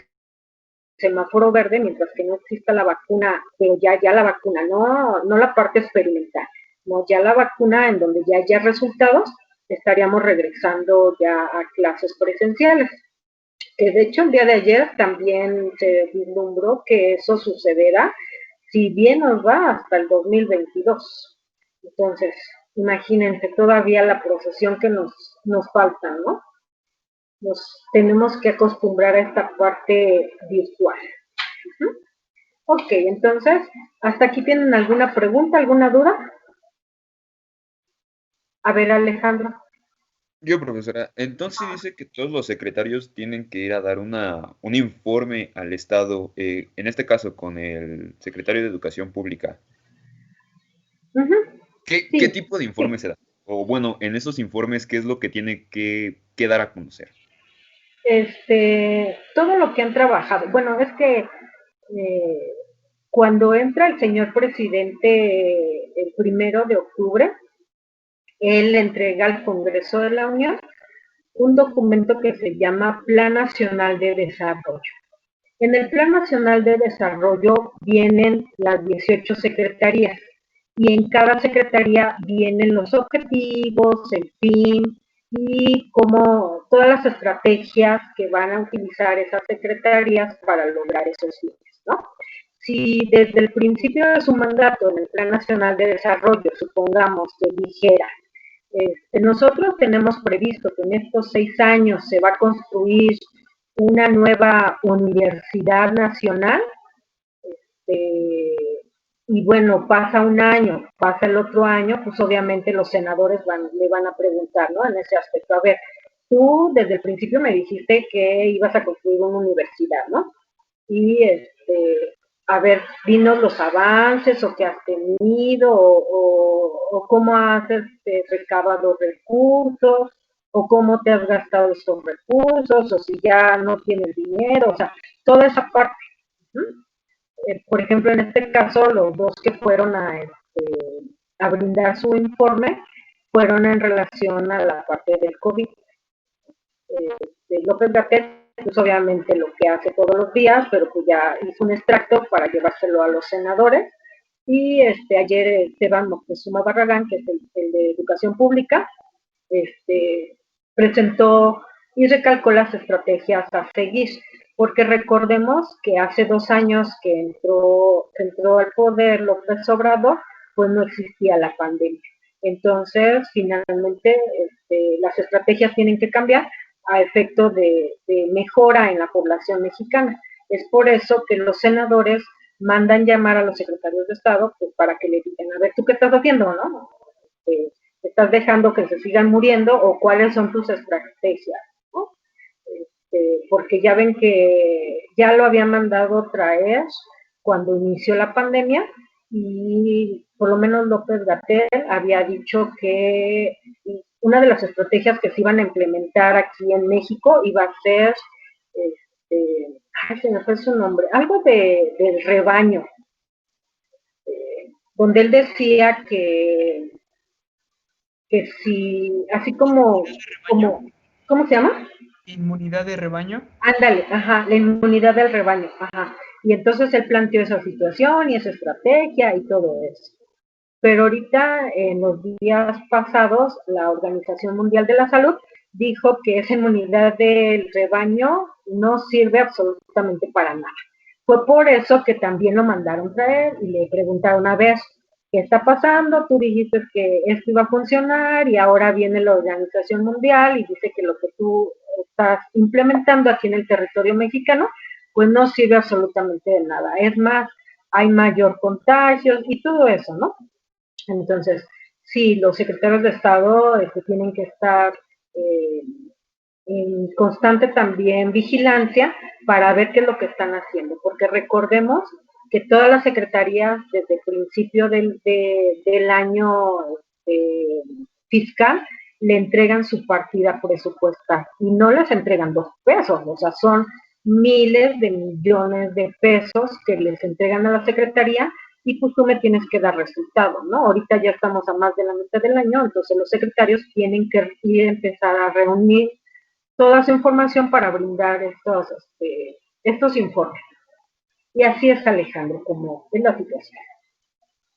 Ah, ok. Muchas gracias, profesor. Ok. Entonces, si no tienen más dudas, podemos aterrizar esta información. El segundo poder de los 3 poderes de la Unión es el Ejecutivo, estará a cargo de un solo individuo. Ese individuo se llamará Presidente de los Estados Unidos Mexicanos. ¿Cuál es su principal función? Administrar al país, ¿no? Es decir, dirigir, controlar, planear, brindar seguridad, todo lo que hace un presidente de la República. Pero él no lo va a hacer solito, va a trabajar conjuntamente con lo que llamaremos secretarios de Estado o su gabinete o las secretarías, ¿verdad? Que él va a mencionar para lograr sus fines. Ok, y por último vamos a tener Poder Judicial. Lo vamos a encontrar del artículo 94 al 103. Ojo, porque luego se confunden en el examen.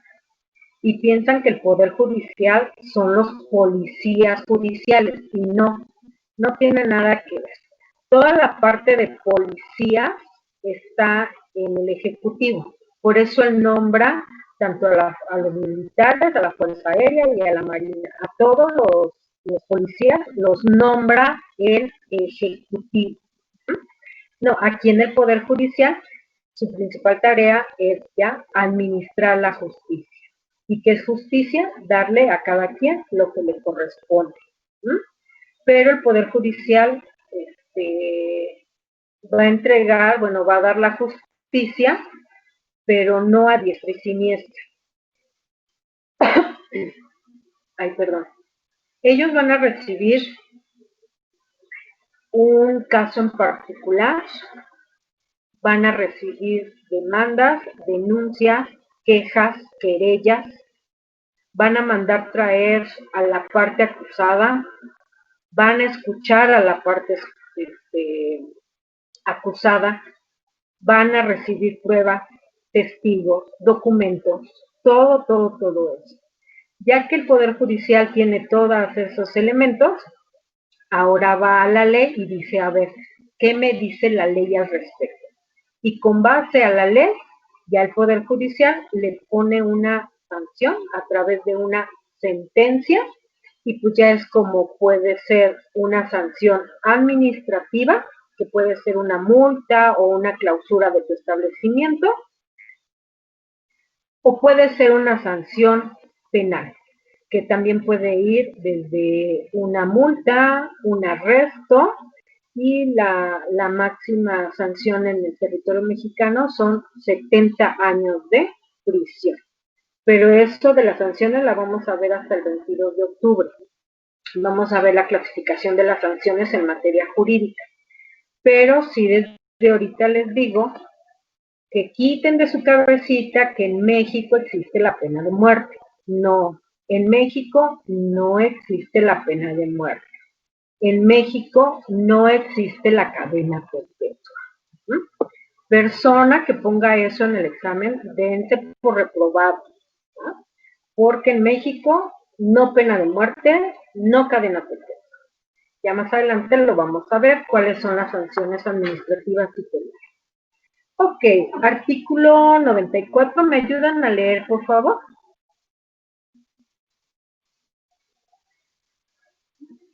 Ajá, Juan. Sí, profesora. Se deposita el ejército del Poder Judicial de la Federación en una Suprema Corte de Justicia, en un tribunal electoral, en tribunales colegiados y unitarios de circuito y en juzgados de distrito. Gracias, hasta ahí, Juan. Ok, sí está bien. Ok, para que anote, preguntas de examen. ¿En dónde se encuentra depositado el ejercicio del Poder Judicial? Inciso A, B, C y D. Entonces, ¿en dónde está el Poder Judicial? Número 1, en una Suprema Corte de Justicia. Número 2, en un tribunal electoral. Número 3, en tribunales colegiados.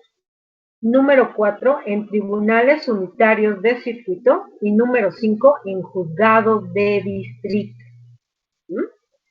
Ay, porque luego me ponen cada respuesta. Luego les digo, mencionan dónde está depositado el Poder Judicial y ponen en Benito Juárez, en los Niños Héroes, en el presidente, o sea, no inventen de dónde se lo sacaron, no, el Poder Judicial está depositado ya en tribunales, ¿no? ¿Cómo están estos compuestos, estos tribunales? Ahora sí, aquí sí hay gente que estudia y no es cualquier carrera. Aquellas personas que quieran pertenecer al Poder Judicial tienen que tener antigüedad de 10 años en la materia de Derecho. Obviamente, ser titulados como licenciados en Derecho. Y es que sí, es lógico, ¿no? Si vas a administrar la justicia, mínimo debes de saber lo que dice la Constitución, toda la normatividad, los reglamentos, y no nada más eso, sino también tienes que ser una persona honorable, porque ¿con qué calidad moral me vas a mí a sancionar si tú te está robando dinero de la nación. No. Por lo regular, las personas que se encuentran en el Poder Judicial llevan un proceso de muchos años de trabajo que le demuestran que efectivamente podemos confiar en ellos para que las sentencias salgan lo más justo que se pueda. ¿No? Ok. En el tercer párrafo del 94 dice, la Suprema Corte de Justicia de la Nación se va a componer de 11 ministros y funciona en pleno o en sala. En la parte última de este mismo artículo dice, los ministros de la Suprema Corte de Justicia durarán en su encargo 15 años, no podrán ser removidos y cuando terminen tendrán derecho a un haber por retiro. Ninguna persona que haya sido ministro podrá ser nombrado nuevamente en un nuevo periodo, salvo que hubiera sido anteriormente con carácter provisional o interino. Artículo 95. Vean, para ser electo supremo de la Corte, se necesita ser ciudadano mexicano, en ejercicio de sus derechos políticos y civiles, tener 35 años cumplidos. Número 3, poseer el día de la designación, vean, con antigüedad mínima de 10 años, título profesional de licenciado en Derecho. O sea, para ser diputado, senador o presidente de la República, cualquier hijo de vecino lo puede ser. Pero para ser parte del Poder Judicial de la Federación, sí necesitan estudiar. 4. Vean, gozar de buena reputación y no haber sido condenado por delitos que ameriten pena corporal de más de un año. Imagínense que les dijeran, no, pues a los diputados que sí tengan buena reputación se quedan aquí en el Congreso. No, pues todos se van. 5. Haber residido en el país durante los 2 años anteriores al día de la designación. 6. No haber sido secretario de Estado. Y luego vean, los nombramientos de los ministros deberán recaer preferentemente sobre aquellas personas que hayan servido con eficiencia, capacidad y probidad en la impartición de justicia, o que se hayan distinguido por su honorabilidad, competencia y antecedentes profesionales en el ejercicio de la actividad jurídica. ¿No? Sí, está muy canijo ser ministro de la Corte, magistrado o juez. Yo con esto no les digo que también no se puedan corromper. Recordemos que finalmente, aunque estén en el Poder Judicial y sean muy honorables y muy serviciales, pues siguen siendo seres humanos. Y entonces, bien dice mi padre, todo ser humano tenemos un precio. Y si llegan a nuestro precio, pues dicen, bueno, pues, ¿qué tanto es tantito, verdad? Pero de entrada, el Poder Judicial, para poder administrar justicia, pues sí tiene que ser un poder honorable. Ok, entonces déjenme ver qué más artículos vamos a leer. Ok, el artículo 102 nos habla de la Fiscalía, es decir, aquí dentro del Poder Judicial también se encuentran los ministerios públicos federales y locales y son los encargados que van a trabajar conjuntamente con el Poder Judicial. Las procuradurías de cada estado o la Procuraduría General de la República ven determinadas conductas, principalmente conductas penales, aunque también pueden ver conductas administrativas. Pero las procuradurías ya se dedican a no administrar justicia, sino a procurar la justicia. Por eso se dice que un ministerio público, para poder consignar ante el Poder Judicial a un detenido, primero debe de investigar, debe de tener todas las herramientas necesarias, porque si no, de lo contrario, también el Ministerio Público estaría violentando las garantías individuales de ese detenido. Por eso en ocasiones vemos que la Procuraduría detiene a una persona y ya en un ratito lo suelta. Pero no es, bueno, a lo mejor en ocasiones porque dan dinero, pero la mayoría de las veces es porque el Ministerio Público no ha reunido todos los elementos necesarios y que lo tiene que dejar en libertad. O tan sencillo, ¿no? No hay una denuncia. A lo mejor sí lo detienen, pero, por ejemplo, ¿no? Una persona que, estos, ¿no? Que se subieron a la combi y robaron. ¿Por qué no los pueden procesar? Porque no hay una denuncia formal, tan sencillo. ¿Ah? ¿Y por qué no hay denuncia formal? Porque en México no tenemos la cultura de denunciar. ¿Sí? Y entonces, ¿qué hace el Poder Judicial, el Ministerio Público? Pues los tienen que dejar en libertad, porque si no hay una denuncia, pues yo te estoy violentando, aunque haya un video que les quitaste las cosas, pero no hay nadie frente al Poder Judicial que le diga, sí, yo lo reconozco que él me robó, y me robó tanto, y iba vestido así. O sea, no hay denuncia, y si no hay una denuncia, el Poder Judicial no puede trabajar. Ajá, Olivo. Y la flagrancia, maestra, por ejemplo, que se esté metiendo a una casa, pero no está el dueño de la casa, y llega el policía y los encuentra dentro de la casa, y el policía los saca. ¿Eso se considera como flagrancia? ¿El policía los puede presentar él al Ministerio Público o tiene que ir a fuerzas del dueño de la casa?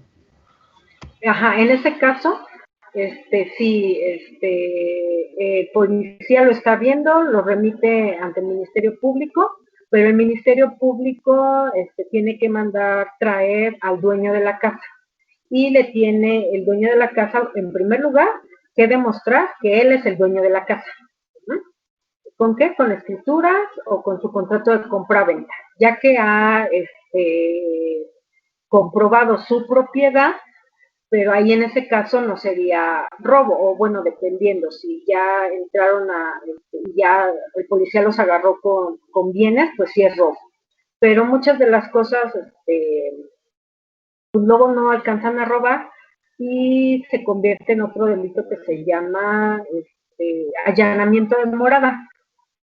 Pero el Ministerio Público, aunque el policía lo haya detenido, el Ministerio Público necesita de la denuncia o de la queja o de la acusación de una persona.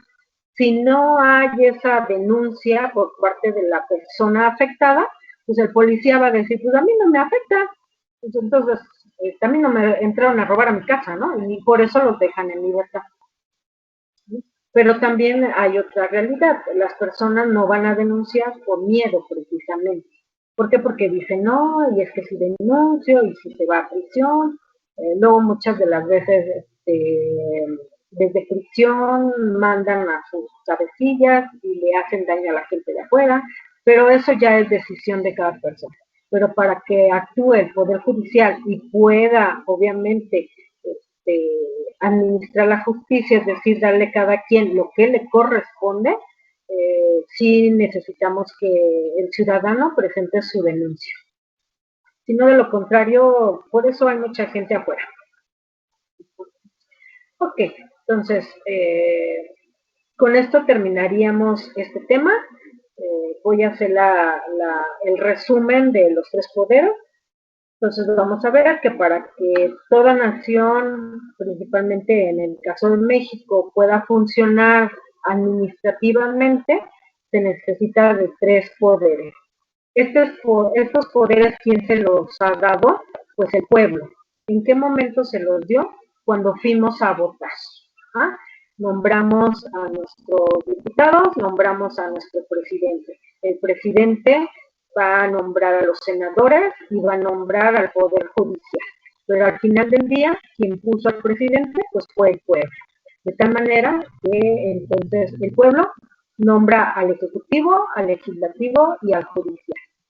El Legislativo, su principal actividad es crear nuevas normas jurídicas. El Ejecutivo, su objetivo fundamental es administrar a la nación. Y el Poder Judicial, su objetivo fundamental es la administración de la justicia. ¿No? Y entonces, así tan fácil, ¿verdad? Dicen, ay, no, pues si para ti es re fácil. ¿No? Pero vean cuántos artículos ya leímos y toda la información que ustedes tienen para el día de su examen. ¿No? Ok, entonces, ¿tienen alguna duda sobre esto?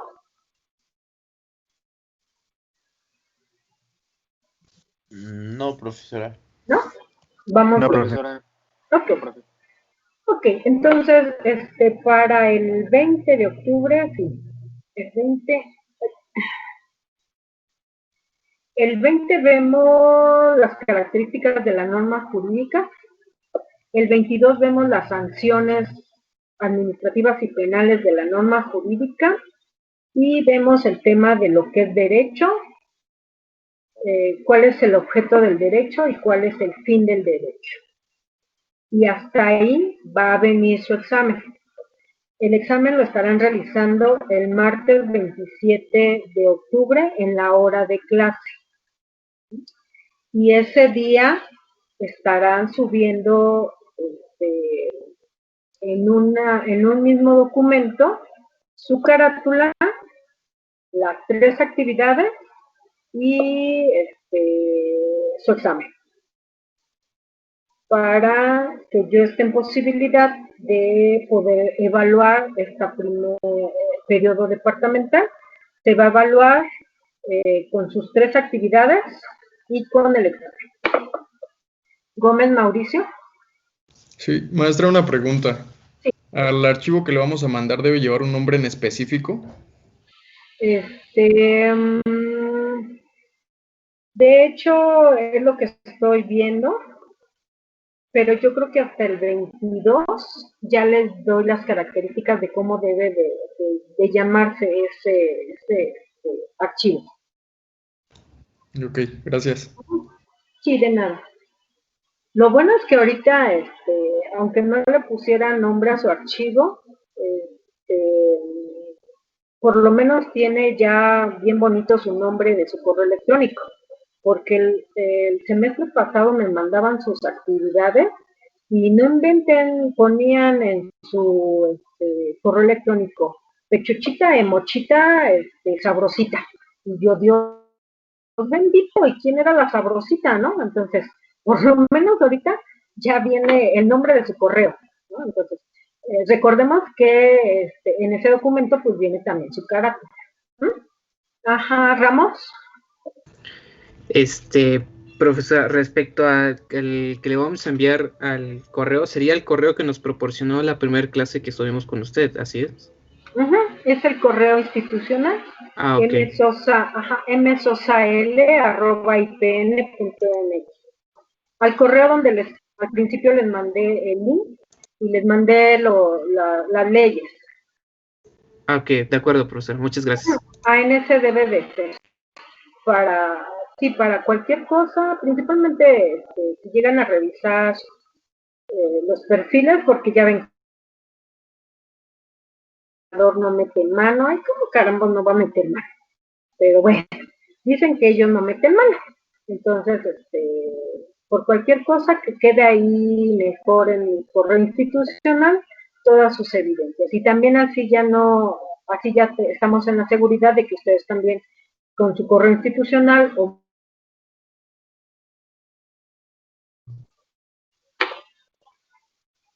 Ok, ¿alguna otra duda? ¿Todo bien? Entonces no se me salgan. Déjenles. Todo bien. Ok, les paso asistencia aquí en el sistema para que Tim le avise a nuestro señor director que sí estamos trabajando.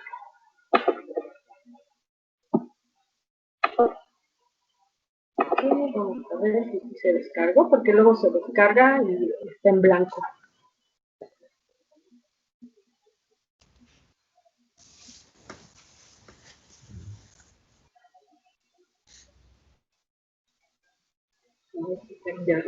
Muy bien. Y sí se descargó bien las listas. Entonces, eso sería todo por el día de hoy. Les repito, en la siguiente clase vamos a ver las características de la norma jurídica, por si alguien quiere investigar y participar. Ojo, no es obligatorio, pero recuerden que la participación los va a ayudar para, pues asegurar su 10, por lo menos, ¿no? No quiere decir que no participa va a sacar menos de 10. También lo puede hacer. Si me presenta un examen bien fregón, pues también Yo no estoy peleada con que tengan 10, y eso no quiere decir que yo sea un barco, no. Es porque ustedes me han estado demostrando, ¿verdad?, que en un documento pueden externar sus respuestas, pero también cuando yo les pregunto, pues también contestan, ¿no? Ok, entonces eso sería todo por el día de hoy. Que tengan muy bonita tarde, cuídense mucho y coman rico. Gracias, maestra. Gracias, maestra, igualmente. Gracias, maestra. Hasta luego. Gracias, profesora. Gracias, maestra. Hasta luego. Hasta luego, buen fin de semana. Buenas tardes. Hasta luego. Buen fin de semana, nos vemos. Gracias, igual. Yo.